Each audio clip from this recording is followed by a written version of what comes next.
De volta com o Panorama RTN, quarta-feira de cinzas, a gente assina aquele clima ainda de carnaval e clima para falar de coisa boa, né, Mari? Exatamente, a gente vai falar sobre essa relação infância-carreira. Olha que interessante, a gente tem aqui hoje a mentora e treinadora de líderes, Alessandra Durão. Muito obrigada pela participação. Eu que agradeço, está sendo uma honra estar aqui nesse espaço, nesse clima, com todos vocês. Obrigada pelo convite. Muito obrigada. Nós que agradecemos. Tem, então, essa relação mesmo da infância, dos aspectos que a gente passa na infância com as nossas escolhas, a nossa carreira? Eu gosto muito de falar que a gente não tem escolha. A gente foi programado para ter uma escolha. Olha. É curioso isso. E eu não posso dizer que 100% dos aspectos positivos e negativos de uma carreira estão relacionados na infância, mas eu posso te dizer que grande parte dos nossos comportamentos, 90%, está relacionado ao que você aprendeu na infância. Porque na infância, o nosso cérebro ele é muito esponjoso. Então, ele absorve os comportamentos, o ambiente, os contextos ao redor, o que você escutou muito, o que você fez muito. E, a partir dali, você entendeu que aquele contexto é o certo, porque tudo que você recebe, tudo que a sua mente recebe, ela diz sim. E ela começa a criar um padrão de comportamento. Eu tenho alguns exemplos de pessoas que eu atendo que vão desde professores, garçons, gerentes, a políticos, médicos. Eu tenho uma gama de profissionais que geralmente empacam numa fase da carreira e que não conseguem entender por que empacou. Então, por exemplo, eu atendo uma pessoa que não conseguia falar sozinha em público, se sentia solitário, envergonhado, e ele precisava dessa liderança para uma plateia. E a gente fez uma R2C, que é uma terapia de regressão em hipnose, e a gente chegou aos 2 anos de idade dele, onde ele se viu numa sala, sozinho, de fralda, onde os pais precisaram sair para trabalhar, e aqui a gente não entra no juízo de julgamento das famílias, porque, de acordo com a PNL, cada um faz o melhor que pode com as condições que tem, e ele se viu sozinho nessa sala, abandonado, e toda a sensação que ele tem quando ele vai falar sozinho em público é exatamente essa aos 2 anos, que se repetiu aos 6, numa nova fase com a família também, onde ele estava nu, no quintal de casa, sozinho, e procurando alguém, não achou ninguém em casa, e aí a gente vai aprendendo de acordo com a emoção, com a repetição de padrão das famílias, do contexto, com o que você escuta muito, isso vai virando uma crença que vira um pensamento, que vira uma verdade. Cara, isso é tão interessante de ouvir você falando, porque se você resgatar, né, você está falando aí, eu estou fazendo aqui um resgate na minha memória. Muita coisa do que eu vivo hoje está, sim, relacionado a algo que eu vivenciei, porque se você perguntar assim, você lembra exatamente o que você viveu com 5 anos? Não lembro tudo, mas tem uma coisa que eu lembro. Que você está contando uma história aí, enfim, não vem ao caso, mas tem um fato isolado que me marcou, e aí eu lembro dos meus 5 anos. Provavelmente, se te marcou, é porque gerou uma emoção. A gente aprende pelo significado da Gestalt. O que é aquela emoção? Tem gente que tem pavor de aniversário, que sofreu algo no aniversário, que tomou terror daquilo, a mente aprende automaticamente quando ela se emociona. Então, se eu pedir para vocês fecharem os olhos agora e lembrarem do momento mais importante da vida, pode gerar uma emoção, pode gerar quase uma lágrima. O cérebro não distingue o que é real do que o que é imaginário. A mente é extremamente inteligente. Você pensou, você vai gerar uma emoção. Só que a emoção não é palpável, então as pessoas não olham para isso. A gente é criado hoje para você investir num mestrado, numa pós-graduação. Nós, desde a infância, tira uma nota boa, estuda, seja um bom aluno, mas você não pode chorar. Não chora não. É fragilidade, né? Fragilidade. Comunica. Não precisa. Ou você tá alegre demais, esse menino é agitado. Então, naturalmente fomos criados ao sentir uma emoção, não precisa. E aí, para que olhar para a emoção agora? Você não existe você não consegue segurar. E aí a gente acaba fazendo esse caminho, né? Da carreira que você falou. Não é uma escolha, a gente é programado para aquilo. Quantos, às vezes, querem mudar de carreira. E aí, quando a gente vai de novo lá fazer a linha do tempo, que é uma outra ferramenta que eu uso bastante também, a minha mãe foi enfermeira e falou para mim que... E aí a gente vai seguindo e conduzindo o nosso pensar de acordo com o contexto. E os nossos pais aprenderam com os nossos avós, com os nossos bisavós e assim sucessivamente. A gente fica muito sugestionado, né? Fica. O ambiente, existe uma ferramenta, né, um método, um conteúdo da PNL que fala, tem uma pirâmide neurológica.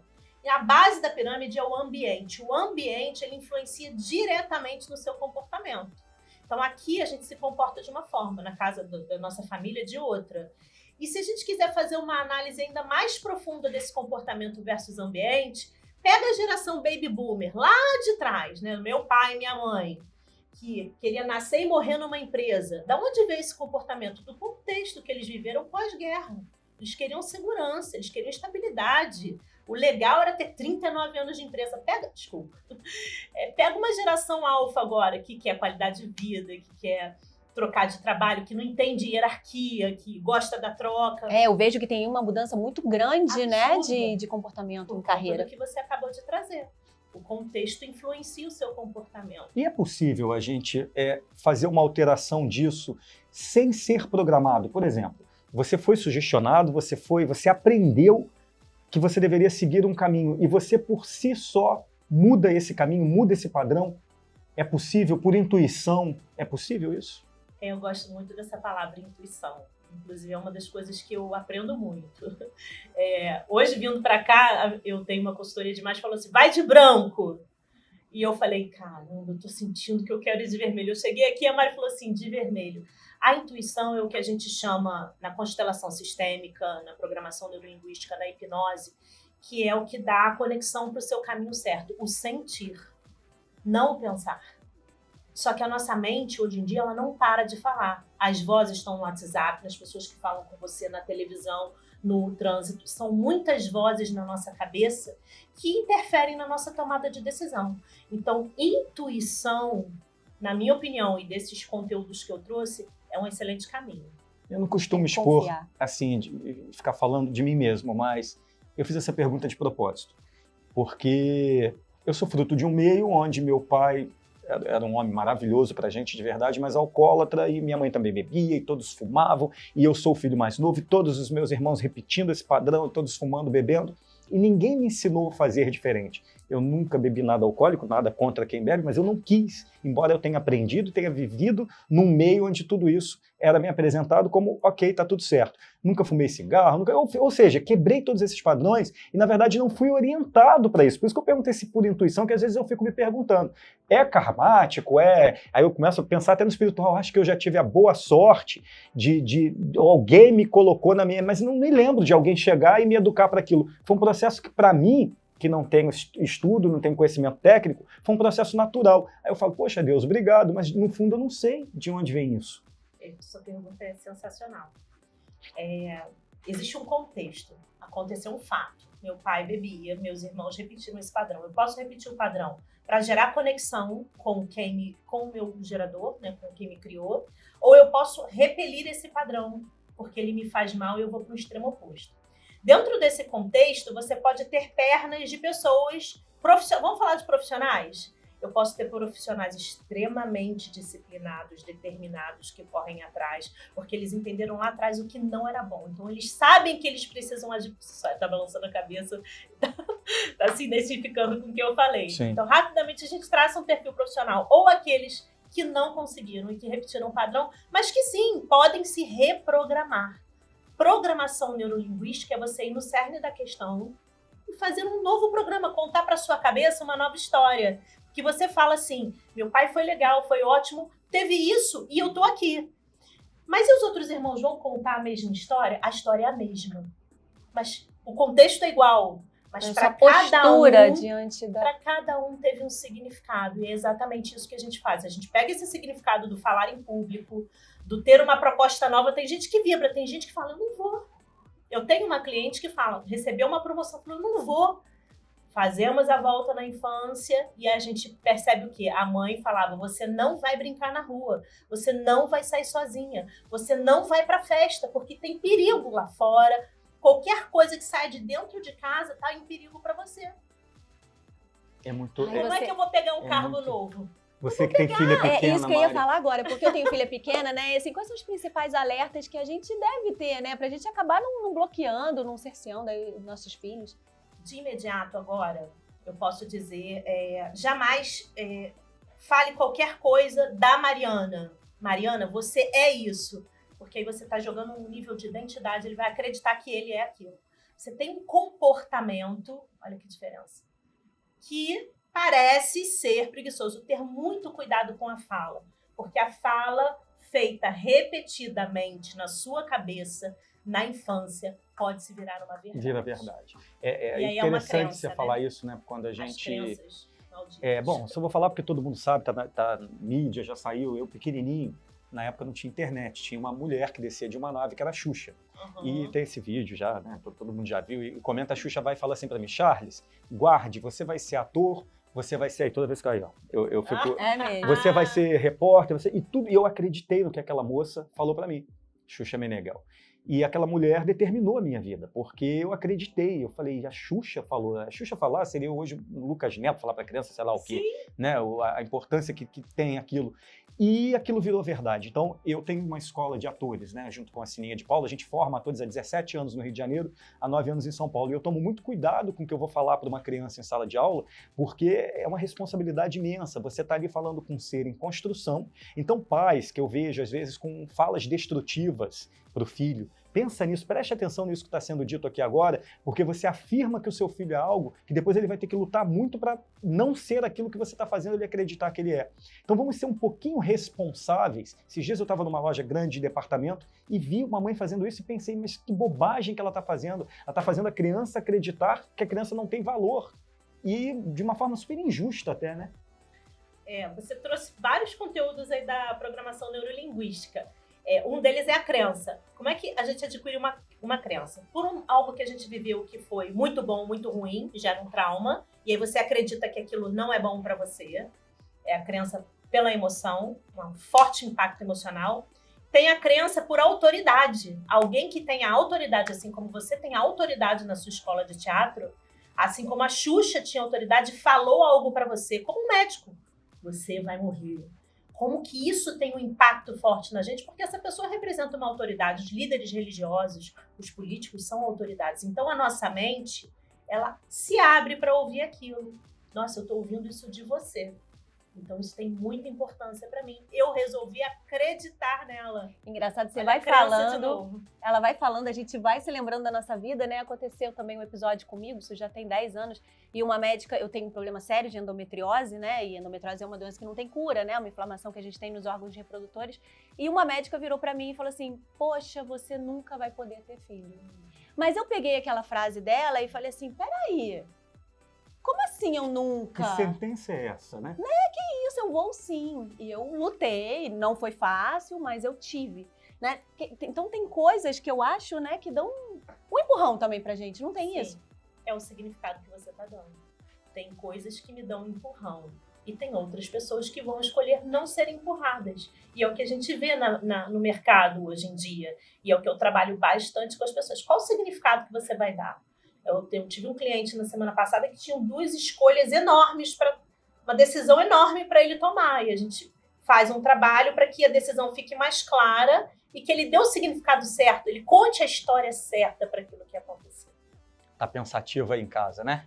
Qual é a decisão que você vai tomar? O que você vai escolher? Daqui a pouquinho a gente vai continuar esse papo. A gente vai fazer um intervalo rapidinho e a gente já volta.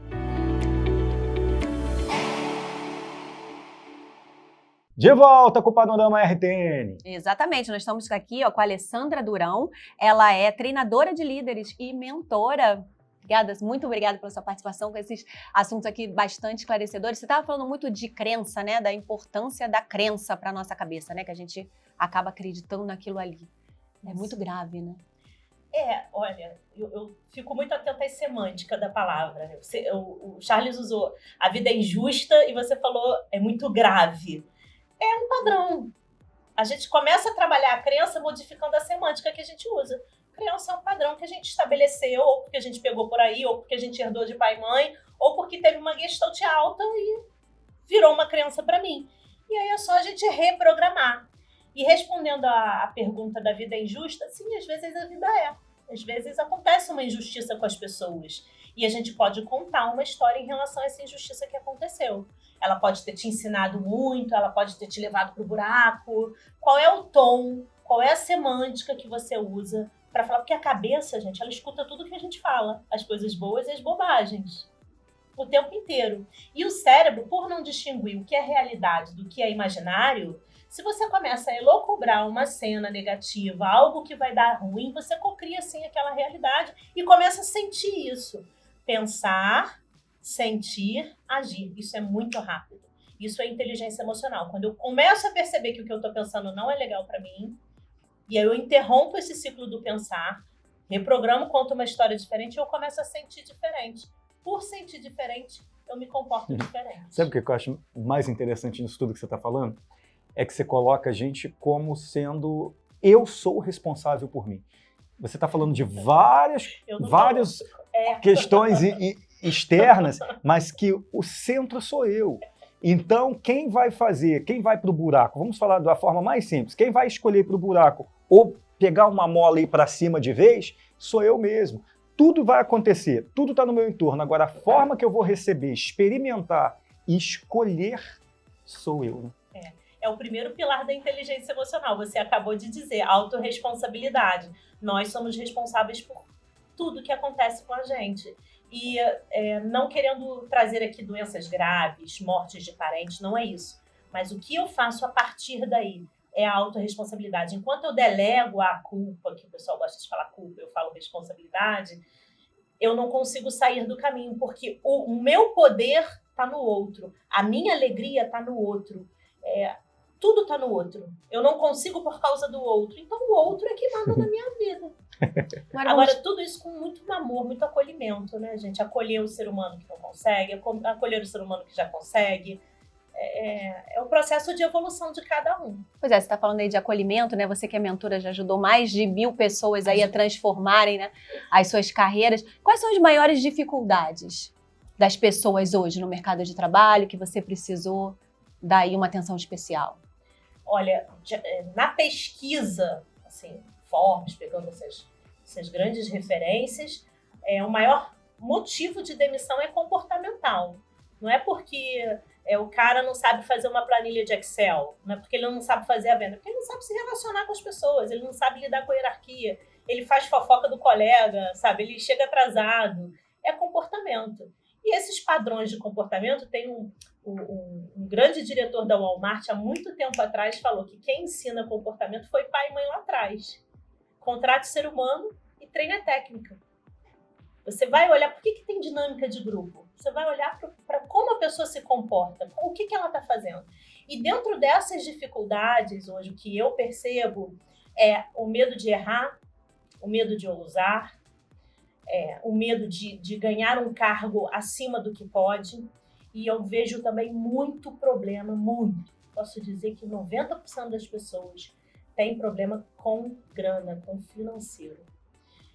Eu não mereço ter esse dinheiro, eu não posso ter esse dinheiro. Se eu for rico, eu sou quem? Se eu tiver esse poder todo, eu sou quem? Hoje mesmo eu estava vindo para cá e uma pessoa que entrou na minha próxima turma de mentoria falou assim, depois dessa mentoria eu vou estar nojenta, hein? Isso é uma crença. Como é que a gente já trabalha isso na infância? É possível? É possível já trabalhar isso na infância, dando autonomia, entendendo o erro como parte do processo e não como punição, muito diálogo. Mas eu acho que você ia discordar do que eu falei, discorde. Repete a frase. Você diz do que eu falei anteriormente, que eu acho que a gente é responsável. A gente é responsável, sim. Não é tão simples quanto se imagina. Porque tem uma grande parte do nosso comportamento, ele está no nosso subconsciente, no nosso inconsciente. Lá na zona de memória, lembra lá do Divertidamente? Tá tudo lá e você nem sabe que existe. Então, às vezes, você tem todas as habilidades e competências. Eu atendi uma empresária, um estúdio maravilhoso. Ela é influencer digital. Uma mulheraça, linda. E ela endividada sem parar.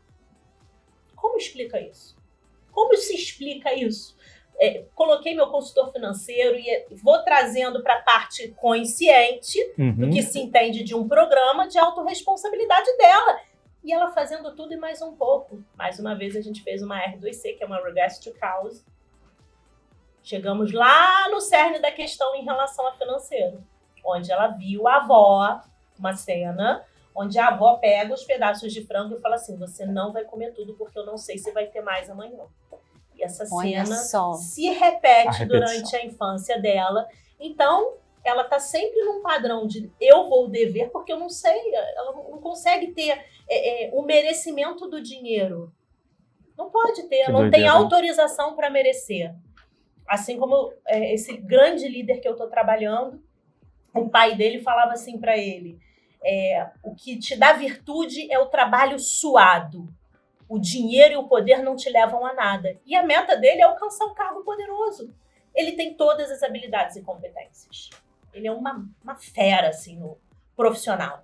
Mas com um consciente desse pulsando, assim, quando ele vai contra os ensinamentos da família, ele está indo contra a família. Ele pode dar esse significado. Eu não amo meu pai, eu não estou respeitando meu pai. E aí por isso que não é tão simples responsabilizar o outro, porque às vezes ele nem sabe que não sabe. Uhum. E, Alessandra, olha, de acordo com a Associação Brasileira de Mentores de Negócios, durante a pandemia, o número de mentores de negócios disparou 78% em comparação a 2016. E hoje observamos uma média de crescimento de 19,5% a cada ano. As pessoas estão conscientes de que precisam dessa ajuda para, enfim, buscar o sucesso, buscar uma alegria mesmo, né?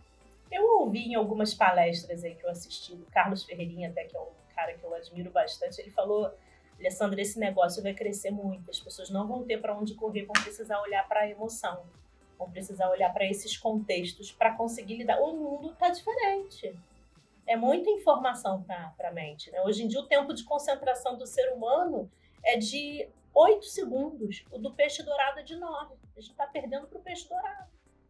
Que doido, né? Tecnologicamente as coisas caminham, mudam e a gente tem que mudar. A gente é obrigado a mudar, mesmo que não queira, né?